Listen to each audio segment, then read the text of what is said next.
Well, hello and welcome yet again to another edition of The Spotlight on Prime Television this Monday evening at 9 p.m. Now, today we have with us in our studio someone who is in popular demand, and many of all of you have been, sort of requesting him. So we managed to get him on the show, and he has gracefully agreed to have a conversation with me. So allow me to welcome Bhanuka Harischandra, founder and CEO of Surge Global. Welcome to the show. Thank you so much for having me. How are you doing today? Not too bad. We've had a pretty rough couple of weeks with work, but things are kind of easing out now, which is always great. But good things coming ahead, I suppose. Yes. So let me start off by saying thank you for being here. And many people have been requesting me to have you on the show. So thank you for agreeing to be here and having this conversation. So let's start off with your story. What made you Bhanuka Harischandra? And let's start off with your story as well about Surge Global. Yeah, I suppose my parents, but let me, because I've repeated this story so many times in so many different ways, and I'll try to be somewhat succinct. And we didn't start the business with a specific goal or intention, right? I was a little bit of a rebellious kid. I came from a family that was very, very... you were rebellious? Very much so. Skipping classes, school, the whole works. Especially because I came from a family that was very academically inclined. My mom was one of the first, I think she was the first female OMS surgeon in the country. My dad's a professor, doctor, went through a degree in media for fun. My brothers, first in his class, medicine, very, very kind of academic family. And I really enjoyed playing video games. That's how you started, I think. So in Sri Lanka, it's not a fun conversation to have with your parents. I've always, ever since we were very small, big fans of Pokemon, League of Legends, and Minecraft. And I just had, friends all over the world that we used to log online and play these video games with. And that's kind of how all of these things started. One day we realized that we could play these, upload this onto YouTube, and people would watch the content that we would create. And fortunately for us, it started making a little bit of money. And this was way back in... I started playing video games since I was 5 years old, but the monetization of it happened maybe in 2013, so about a decade ago. And maybe a year before that or so. And really what happened was there was this one very specific video game that we were playing called Ninja Saga. If you are familiar with Farmville and all of those stuff back on Facebook, way back in the day, it was like a knockoff of Naruto. And there were these items that you could buy in the game that had no real value. It was just like a sword, but it's blue. And if you wanted to be blue, you had to pay $5 or $10. And no one would buy those items. So I figured I really wanted to buy one. And I created a small video explaining, hey, look at what we're doing. Now, it cost me $10 to buy that item. And the views from that video ended up generating about $30. And I think that was kind of where it all started. That's starting, the stepping stone. So we realized, there's an opportunity here. Let's go ahead and do this with every single item, with every single large community game. And it was me, I managed to rope one of my friends into it at the time. And we had essentially built a network of about 600 content creators on YouTube. We were generating about 60 million views at the time when I was sitting for my A-levels. And now, all of this was as you just started off? So it took about a year. So if you go back to my channel, it's still there. It's terrible content. But I've probably made about 400 videos on my personal channel, and then we turned it into a network. We had the opportunity not to just monetize the content we were creating, but... So people watch your video and they like it and they get in contact with you? No, they just watch the video. And So you said you form connections, the network? So if you have ever played an online game, there are lobbies, there are places to meet people, whether in League of Legends, once you play a 5v5, you know who the other 5 people are, right? That way. Yeah, so and we weren't necessarily sophisticated, we weren't smart about networking or anything. We became friends with other people because all of us wanted to play another round, and then we needed friends to play. And really that's where it all started. And the network and the monetization of it came later. We probably played, recorded, and uploaded videos for about a year or two before we saw a single dollar.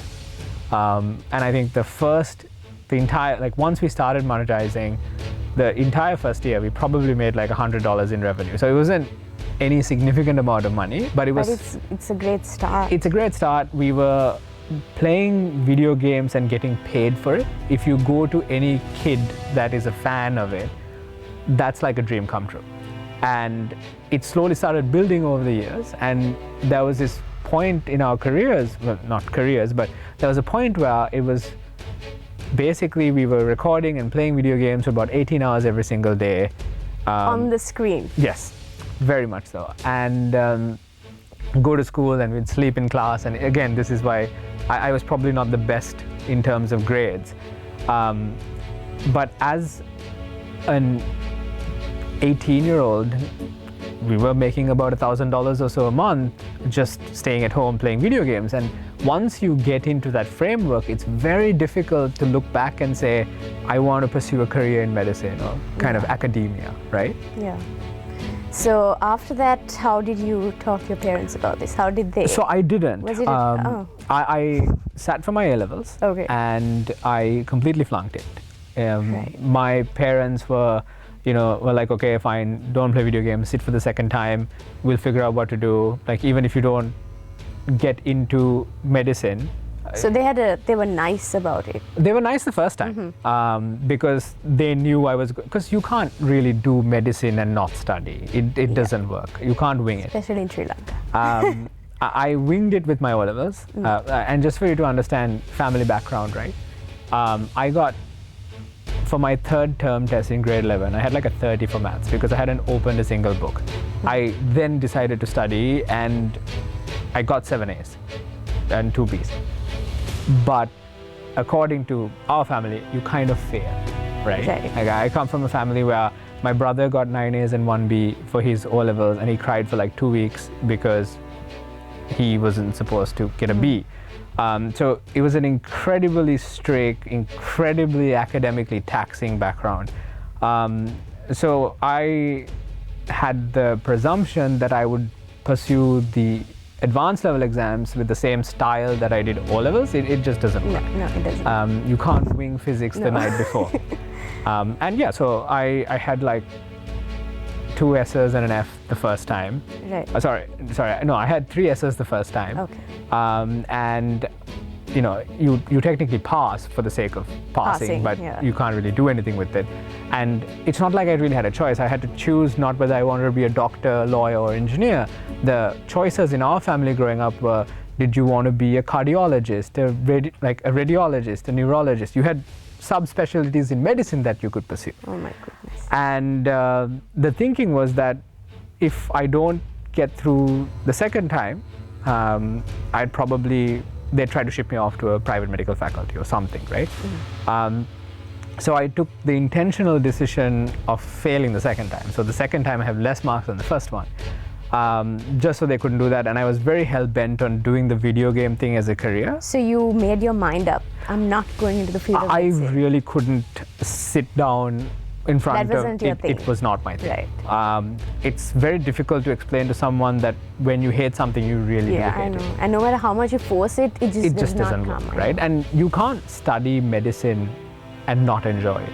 It's a painful experience if you do. I mean, kudos to everyone who does it. I am just not that person. So the problem that we had was during the week that my A-level results came, the week before, I was living at the height, like I was living a high life, right? The month before, our YouTube network had generated about $3,000, which was the highest we've done. Okay. And I didn't care about anyone else. All the teachers and everyone was like, you're wasting your time on the internet. My parents were saying the internet was a fad, don't spend time on it, and to focus on real life. And I would dismiss everything because the information that was provided to me was, look, you're doing really, really well. Yeah. Unfortunately, as soon as we kind of did well, YouTube decided to shut us down. YouTube was on a beta program, so what we were considered as Sri Lanka, monetization was not a part of the exercise. So we went from having a business 1 month to not having a business. Oh gosh. So at this time it was me and a friend of mine who is still with us today, and we decided we're not going to tell our parents. We're going to lie about this and pretend nothing happened and just carry on. Now, carry on with? The video games, creating content, doing all of that. Now the problem is we didn't really make any money, so it was a little tricky. And on the month we were like, okay, we have no more funds, we can't continue this, we have to tell our parents. We got lucky where a company came up to us and said, you guys are doing this YouTube video thingy, which is great. We don't need help in gaming, but can you help create a YouTube channel for our business? And for me, there was a bit of a, wait a second, what? Yeah. All this time, we were getting paid based on the number of views the content got because of ad revenue. And then suddenly someone's coming to us and saying, we don't actually care about the view count, produce the content and we'll pay for it. Looking back, now it's such a common thing. Yes, you pay for content, but 10 years ago, that was very novel to us. And to me, it was, I've never heard of it because we were producing the content for free. We weren't getting paid for it. Yeah. And once that happened, we realized there was an opportunity, and there was a bit of an aha moment in our heads, and the rest was history. So we went to every business we could find. We would help them set up their YouTube channel, and every time we realized once the businesses that were getting online doing this didn't really have a great understanding of the internet. They were adopting it while we were kind of raised by it. Yeah. And we had somewhat of a better understanding just intuitively than the organizations that were utilizing it. Yeah. So we realized that quickly they had problems not just with YouTube, but with social media, building their website, doing SEO, like little things. And someone would ask us, hey, can you do this? And we had no idea. We would say yes.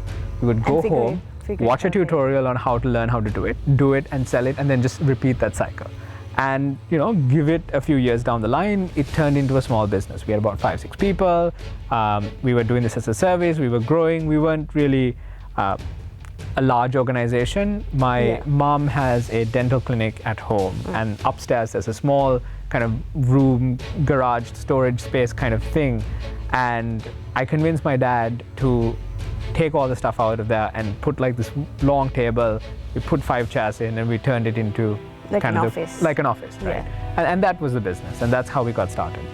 And now, how many do you have working on you? So we've grown a bit since then, and I think there was like 2 main events that happened that helped us grow. In 2017, we had a couple of conversations with an organization that was looking at, it's a private investment company called Tavistock. They were looking at investing in a few businesses in Sri Lanka, one in the hardware space, one in the software space, one in the AI space, and one in the digital marketing space. And we were looked at as the potential candidate for the marketing exercise. We ended up having a conversation. The investor wanted to buy 51% of the business, and I said no, because like, why the hell would I give 51% of the business that we've built?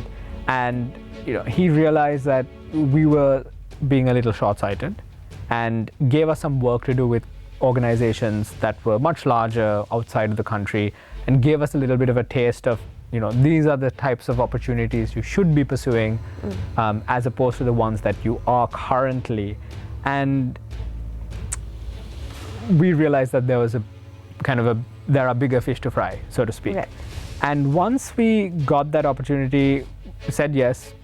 I met them in Vegas. We had a couple of conversations and meetings, and agreed on the terms, went through a brutal due diligence process, because one of the companies that were involved in that transaction was a publicly listed business. And if you're a listed company, your audits are very, very strict, and especially in tier 1 markets.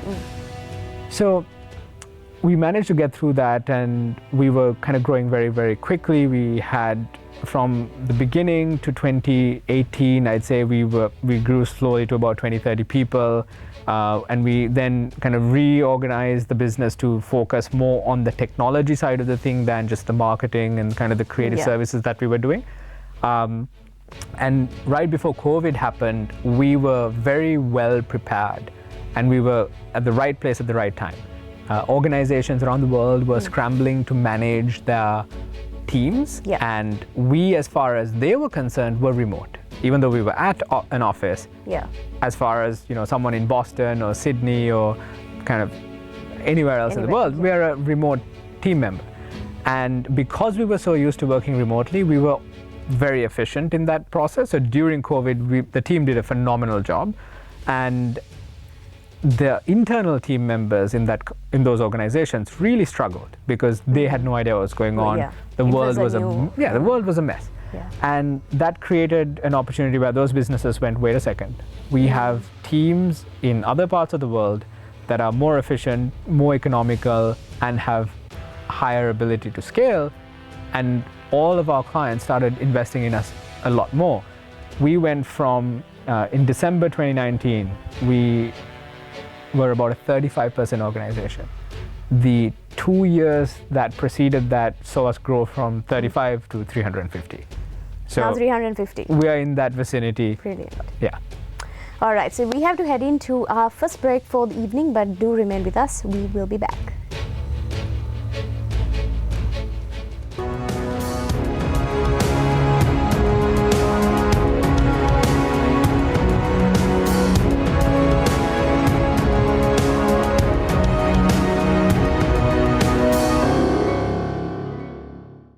All right, welcome back to the show. Now, Bhanuka, you met Richard Branson.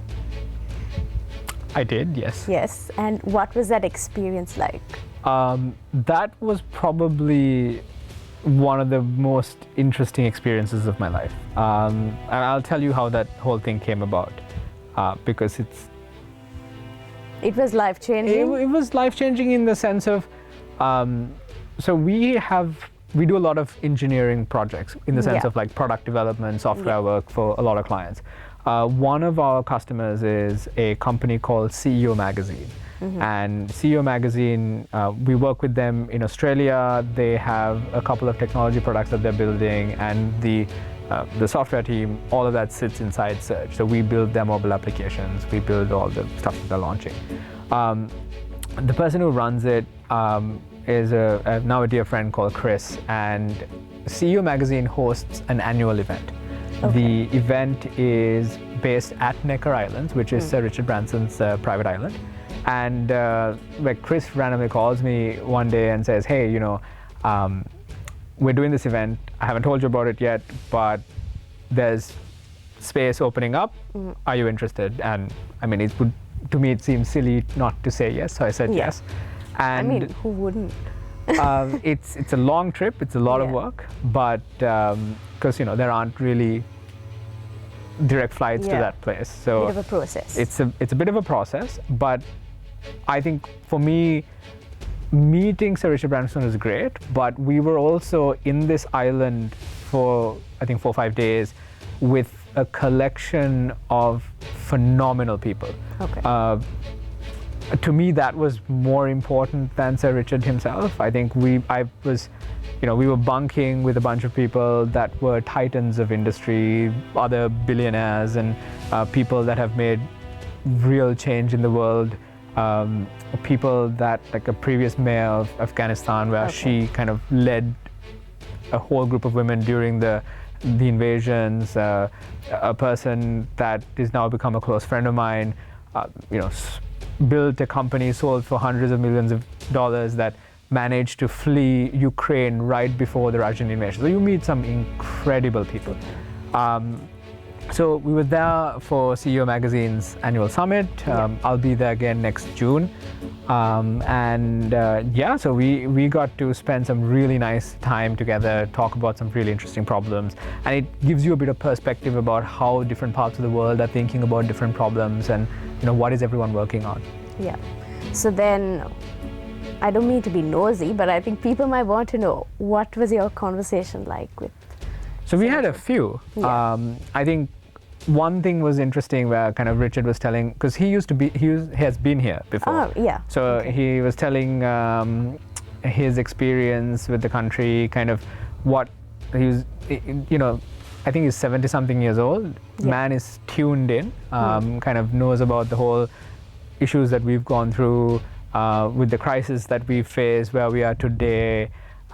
He's incredibly fitter than I am, at least. And so we spoke about a lot of things and some of the business work that he's doing across his group of companies. And look, I think Richard's at this point in his life where he's kind of having fun. Yeah, and he's enjoying like retirement. But to be fair, he's been like that throughout. So, we've had good conversations. Good conversations. Okay, so in terms now you have global exposure. What are some of the things you would want to implement in Sri Lanka in the near future? Some things that you might want to see some changes in. So it's tricky, right? Because Sri Lanka's 20-something million people. No matter what I want to do, being able to kind of implement something is difficult. Yeah. There are certain areas that I think I have a specific worldview on. Yeah. Be it technology, marketing, kind of employment, agriculture. I have certain predispositions of a worldview that I've built over the years. Mm-hmm. And the way I try to impart that to everyone else is by kind of turning it into an organization and trying to see if that thing that we're trying to solve for is both interesting, solves a real problem, and it's financially viable. Yeah. And so in that sense, we've started a couple of companies very similar to Surge that are trying to solve those problems. These are very, very long-term issues that I personally see. And I think if we can kind of chip away at it little by little, there is kind of great value. Do you think that children at present, do you think they're well equipped to handle technology and all of digital marketing, or do you think we need to implement more of it into the education system in Sri Lanka? This is probably a controversial take on this. I don't think it matters. It doesn't? Yes, because I think people will pick up technology because there is no other alternative. You can't not pick up technology. I think organizations, countries, policies, governments should focus on ensuring that there is the ability to do so for those that are interested. Okay. So in the sense of infrastructure, every house should have running water, electricity, internet, all of those stuff. Yeah.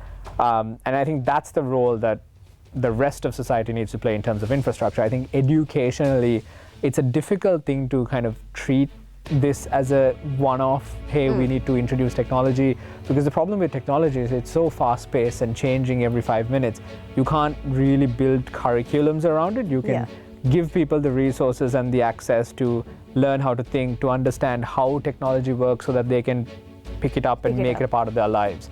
But I don't necessarily know how you would frame because you can say, hey, let me teach computer science. And technically, according to our system, there is that in the curriculum, it's just not done well. So now going into something else, you were also a TEDx speaker, and you were also an honorary of the Forbes 30 Under 30 as well. Why do you think you got that award? Good question. I actually don't know why I got the award. The TEDx thing, I think this was in 2017. Look, I'll be very upfront. For me, I see life as like a work or business or however you call it.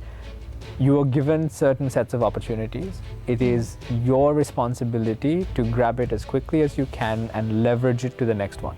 Whether, and I think one of the questions you had asked before the show was kind of how do you find clients? How do you find opportunities? That's my next question. Yeah. and it falls down to the same premise, right? The best way someone says, how do you find good clients is to find good work, do good work for them, and then it's very easy to find the next one. Similarly, every time I've seen an opportunity, I have chased it 100%. And TEDx was like that, where there was the ability for someone to apply as a speaker. And I think there was a TEDx recently this year as well. It allows you to showcase what you're capable of doing. It allows other people to form an opinion. And similar to this conversation we're having here, right? You're basically kind of showcasing who you are, what you do. And if you can get in front of enough people, if you can get the right people who seem to understand what you're trying to solve, and those things start to click. All right, now let's create a scenario. Okay, let's say someone wants to start a business. How would you advise this person? And now this person might not have enough funds to start it up. How would you, in simple terms? So, I mean, when we started, we didn't really have funds either. And I don't think I am this kind of person that's able to start so many different companies and have this insane level of skill around something.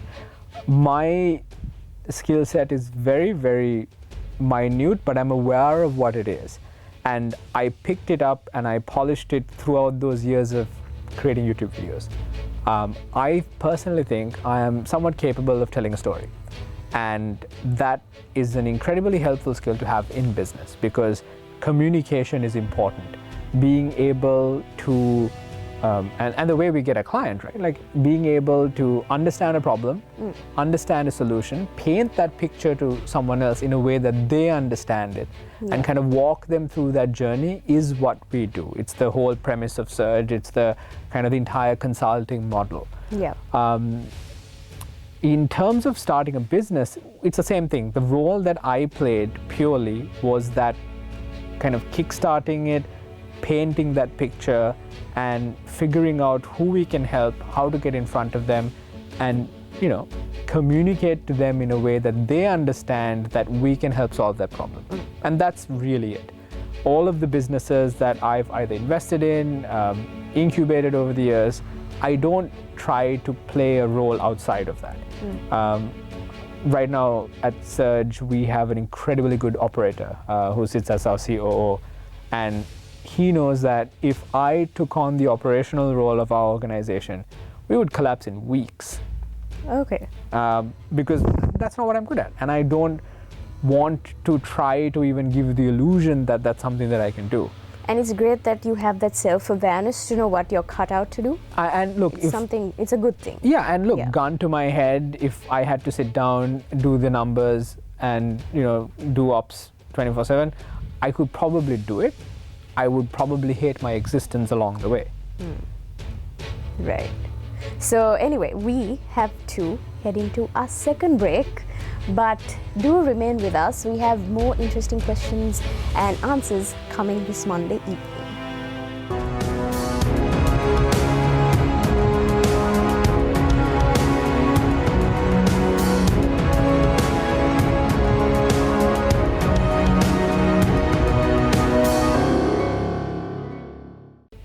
Welcome back to the show. So, I've been doing a little research on you. Don't freak out. So, I came across this video where you did this interview and you said it was a bit of a controversial take. So I would like our audience to know as well why you strongly believe that salary should be pegged not only to the dollar but to any other foreign currency. So a little bit of nuance in that, right? I don't think salaries indefinite should be pegged, right? I think, and I am for the success of the Sri Lankan rupee. Yeah. The problem at that time, right? We as an organization are exporters. Yes. We generate our revenue by selling services to the US, to Australia, to different parts of the world. Okay. As exporters, we have the benefit of generating revenue in a currency that is stable at a point in time where the Sri Lankan rupee was absolutely suffering. Yeah. Now, the people that were working with us at the time, our engineers, our team, our designers, our analysts, they are incredibly skilled people. They have the ability to work with us or not. They can still stay in the country or they can leave the country. There's enough demand for them to go, look, if I am getting screwed over, I can walk away. So, because I think earlier last year, when the Sri Lankan rupee completely collapsed from a 200 to a 360, 400 at one point, the cost base rose at a ridiculous rate while their income stagnated. As an employer, our revenues went up drastically, and our primary cost is our people. Majority, I think 70 or something percent of our overheads are just salaries. Yeah. So overnight, our entire cost just goes down by 50%. So at that point, we have two options. One, we have the option of completely cashing out, taking all that money for ourselves and going, hey, everything's great, and letting the entire team, who are essentially our organization, suffer. Or we have the opportunity to let them kind of not worry about what's going on in their day-to-day life. Because majority of the people that work for us, they're the primary breadwinners in their family. Yeah. They are responsible for putting food on the table, and there is a certain level of responsibility that you have to take on as an employer. True. When you know that. Yeah. And we could have survived without taking that additional gain from that currency exposure. So we decided, let's go ahead and pass it on to our people. It was also a decision that I made, which is in the best interest of the business as well. Yeah. Because if I can retain my talent without a worry, if everyone else can see that we are the best place to work, it's beneficial for us because we will consistently get the best level of talent. And we are not in a business where we are trying to nickel and dime everything. Yeah. We want to make sure that good people are taken care of, there's good opportunity, and it also allows us to build the strongest group of technology talent and marketing talent in the country, which allows us to take on significantly more interesting opportunities. So that's why we decided to do that. If you are not an exporter, Yeah. it's not really a practical thing for you to do because you can't pay out in a currency that is not the way you generate revenue. Because we're not in the currency business, right? And most organizations aren't. So it's not an added risk to pay in the same currency that you are essentially being compensated in.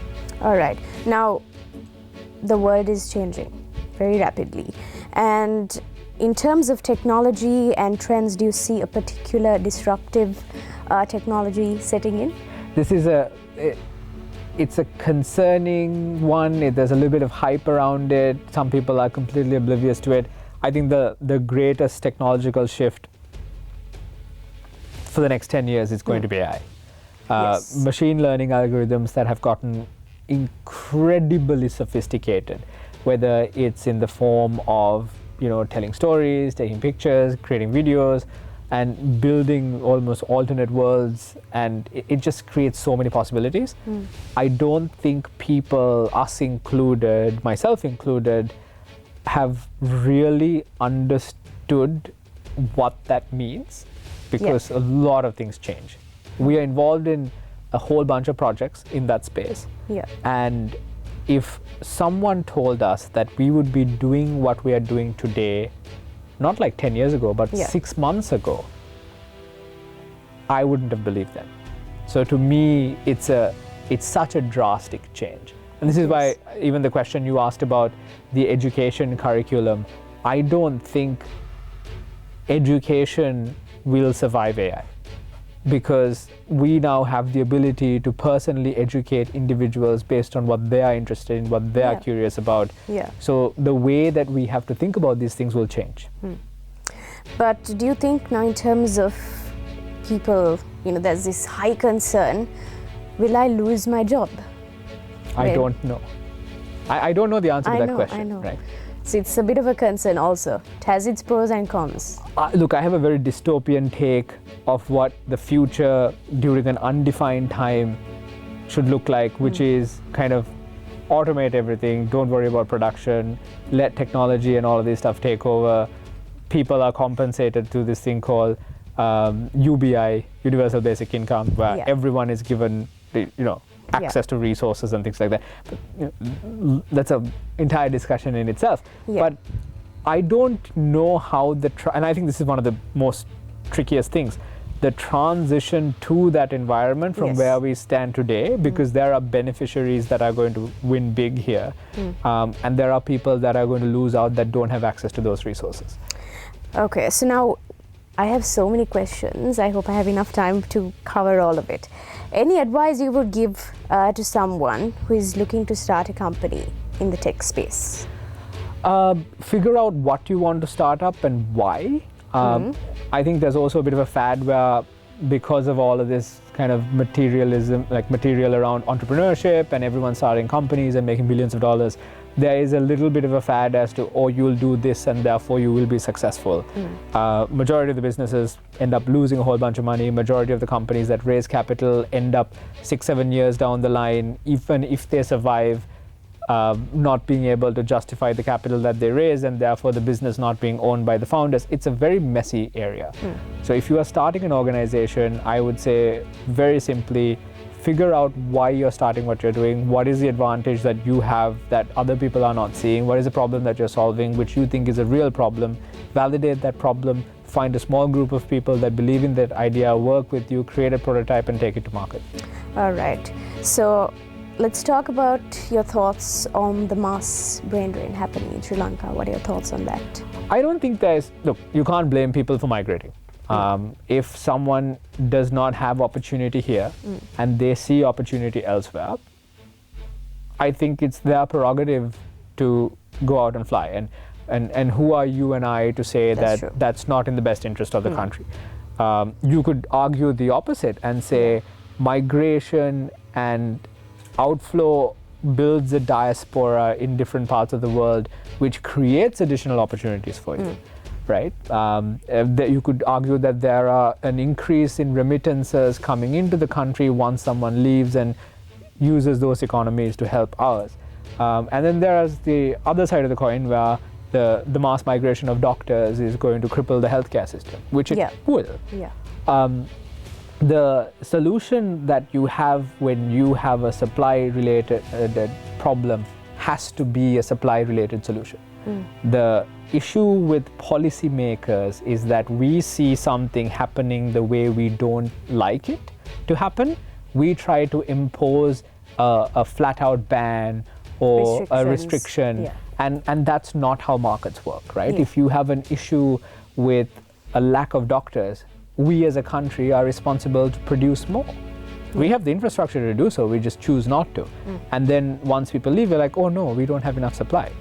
It's like we shoot ourselves in the foot repeatedly and wonder why we're bleeding. That's true. So looking ahead, what are your plans in contributing towards the economy of Sri Lanka in your own way? Look, I think for me, I have a couple of things very specifically that I want to do, which is I have an idea around Surge, the role of the business and what we are doing over the years. I want to be able to accomplish that. We have a couple of other projects in the recruitment, employment space. There's a small company called Rooster where we're trying to bring in hiring transparency. Okay. And we started with an idea in 2020. Now we have about 1,000 people applying for jobs every day, and we can see the kind of the chain of when someone applies, when they get interviewed, do they get accepted, rejected? If yes, why not? How long does that process take? So we're building that data set. And I think there's a long-term opportunity there.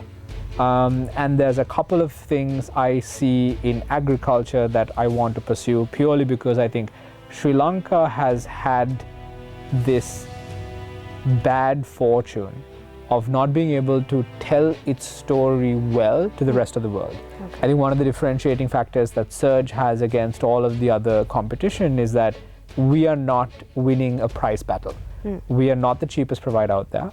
Not from a Sri Lankan standard, even by a US standard, we're not the cheapest player. But we are able to articulate value, and to those that understand that articulation, we're able to deliver that value. And that's why we've been able to grow to the rate that we have. But really, it's that communication piece which is really interesting. Sri Lanka is missing out on that comms to the rest of the world, whether it's in the form of tourism, whether it's in the form of agriculture, whether it's in the form of employment. We as a nation are unable to articulate what we are good at, what we are bad at, what sets us apart, what makes us unique. And there is a lot of missed opportunity because of that. And I want to see if there is a way for us to be involved in that narrative and to add a little bit more nuance to the picture. I want to be able to support that. And I think that's really all. That's wonderful. Beautifully said. So our final segment will be right after this break. And I ask you to remain with us because it's going to be very interesting. So stay tuned.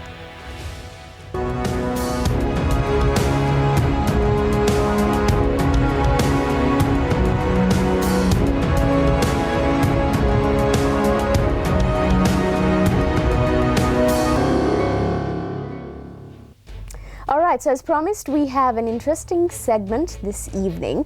So since he is in popular demand to be on the show, we did a few questions from the public. And well, let's start off with this. Will learning personal finance give way to build multiple companies? I don't think you should look at it as a way to build multiple companies. I think building personal finance is a good thing for everyone. Money is a very important part of everyone's life, regardless or not whether you want to talk about it. And there is no loss in learning about the subject. All right. So the next question, some person has asked, how do you deal with the fear and uncertainty in the startup space? I don't really have a good answer to that because I am not necessarily the most capable person in kind of handling stress and uncertainty. I disassociate, I kind of distance myself from the problem until I can kind of come up with a solution, and hopefully I do. It's a rough space. It's not an easy one, especially because there's a lot of pressure around you to succeed, and you have to do the best you can with what's available to you. All right, so this question you can take a little bit of time. I'm merging 3 questions in one. What are the techniques you use to find a new client for business? How do you build international connections, and how do you get international projects? I think the way I would do it is, if you take Surge as context, we are really good at solving digital strategy, marketing, and technology problems. We have demonstrated that we can solve it. We continuously solve it, demonstrate, ask for referrals, and showcase our work to the rest of the world. And we keep doing that again and again and again, talk about it, produce more content, showcase studies, and every opportunity we get to talk about our capabilities in that sense, we do. And that's really it. Okay. Where can we learn about investing for a beginner? I would probably honestly recommend go to YouTube, watch a couple of tutorials, find podcasts. There's a ton of content out there, and it will definitely be one of those things that changes the way you think about money, and I'm a big advocate for that. Okay, next question is, will you be having a session where we get to come and ask you questions? I've never thought about it. I'm not opposed to the idea, but that seems a little... Maybe you should, I don't know. It seems a little weird to me. Okay, you're not the type of person to answer a lot of questions, I guess. I like the filter of technology between that. I don't know whether I want to be in a room full of a bunch of people that have questions. And honestly, I don't imagine a whole group of people would be interested in that idea in the first place. Seems like there is. Well, so is that a yes or maybe a probability? It's a maybe. A maybe. Yeah. So, well. I would need convincing. Okay, so y'all might have to get in touch with him on that. I'm just the mediator here. Okay, so now we are coming to the end, and to conclude, what would you like to tell everyone watching us today? It could be about anything, your thoughts, some motivation, inspiration, it's all up to you. I'll try to be as succinct as possible. I think there is a lot more opportunity around people than they realize. And if it's one thing that they can take away from this video is when it presents itself, put yourself in a position to grab it. That's it? All right. So anyway, I want to thank you very much for obliging our request and being here. I guess I'll be having less messages now to have you on the show. All right, thank you so much for having me. Really appreciate it. Thank you so much. This was fun. I know it was. So we were in conversation with Bhanuka Harischandra this evening, the founder and CEO of Surge Global. Thank you for being with us and joining us in our studios for this interview. And that being said, we are coming to the end of yet another edition of the Spotlight this week. Join us again next Monday evening at 9 p.m. Until then, stay safe and have a great night.